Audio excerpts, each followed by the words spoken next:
Kita hari ini akan membaca dari Filipi pasal yang keempat, ayat yang keempat.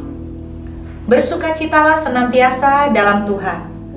Sekali lagi kukatakan, bersukacitalah. Saudara, saya mempelajari kata joy atau sukacita.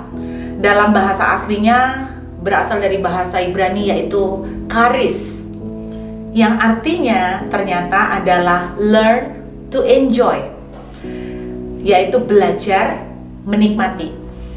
Itu sebabnya Paulus bisa bilang begini, sekalipun aku berduka cita, namun aku tetap bersuka cita. Bagaimana mungkin dia bisa sukacita pada saat dia berduka cita? Ternyata arti kata sukacita itu belajar menikmati. Makanya bisa terjadi ketika kita sedang berduka cita, sedang susah hati, kita bisa mengambil keputusan untuk menikmati. Makanya sepertinya kontradiksi dua perasaan ini, tapi ternyata bisa bergandengan. Jadi sukacita bukan berbicara tentang sebuah perasaan sebetulnya. Karena ayatnya bilang begini nih, bersukacitalah. Kata lah, agiran lah itu merupakan perintah. Kalau Tuhan bilang bersukacitalah, berarti kita tuh disuruh untuk bersukacita sekalipun hati kita lagi susah, pikiran kita lagi suntuk, tapi kita bisa mengambil keputusan untuk bersukacita, yaitu belajar menikmati. Saudara tahu artinya menikmati itu seperti apa? Biasanya kalau anak-anak misalnya ya minum obat yang pahit, mereka kan cepet-cepetan nelen. Biar apa? Nggak usah terlalu lama di lidah karena nggak enak. Tapi itu bukan menikmati. Menikmati itu seperti ini, saudara. Pahit, enak. Tapi kita belajar menikmati. Saudara, kata Alkitab nih, kalau kita bisa menikmati, karena saya ingat Nehemia pasal 8 ayat 10 bilang begini, sukacita karena Tuhan itu perlindunganmu. Ternyata salah satu terjemahannya, sukacita karena Tuhan itu percepatanmu. Dengan kata lain, kalau kita kepingin melihat masalah kita cepat selesai, kalau kita ingin melihat doa kita cepat dijawab, kita disuruh belajar menikmati. Ya, menikmati belum dijawab, menikmati orang yang menjengkelkan, menikmati mungkin suami yang lagi keras, menikmati keadaan yang sedang lagi sulit untuk keuangan, belajar menikmati. Enak gak punya duit? Gak enak lah, tapi ya gitu aja, saudara.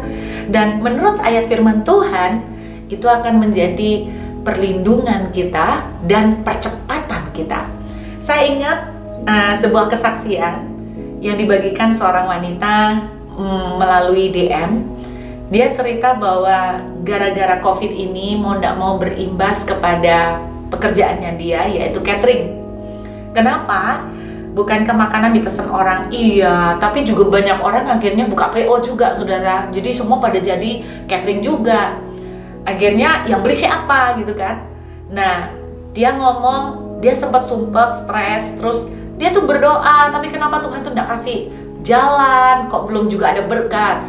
Lalu dia mendengar saya khotbah tentang sukacita, belajar menikmati.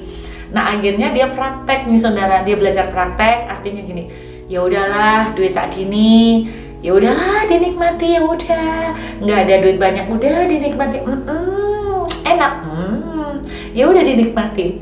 Nah, luar biasanya dia cerita, ajaib, saudara. Dia ini punya kupon undian berapa ya? Ada 8 atau berapa. Terus kemudian lucunya gini, dari 8 kupon undian, 5 kupon itu berhasil tembus nih ceritanya. Dia dapat hadiah. Dan salah satu hadiah yang luar biasa adalah dia dapat hadiah mobil. Itu yang ajaib, saudara. Dia dapat hadiah mobil dan motor. Too good to be true ya kedengarannya. Kalau saya nggak dengar sendiri dari kesaksian yang bersangkutan, saya juga mungkin sulit untuk mempercayai. Tapi itulah kuasa dari belajar menikmati. Karena itu ayo kita belajar menikmati hari ini, saudara. Udah punya duit, orderan menipis, udah dah dinikmatin, sudah dinikmatin aja. Enak ya nggak enak lah, tapi ya udah dinikmatin. Gitu kan saudara. Anda tidak akan pernah tahu Tuhan akan membuat terobosan dan mujizat dalam kehidupan saudara dan saya. Let's do time saudara. Tuhan memberkati.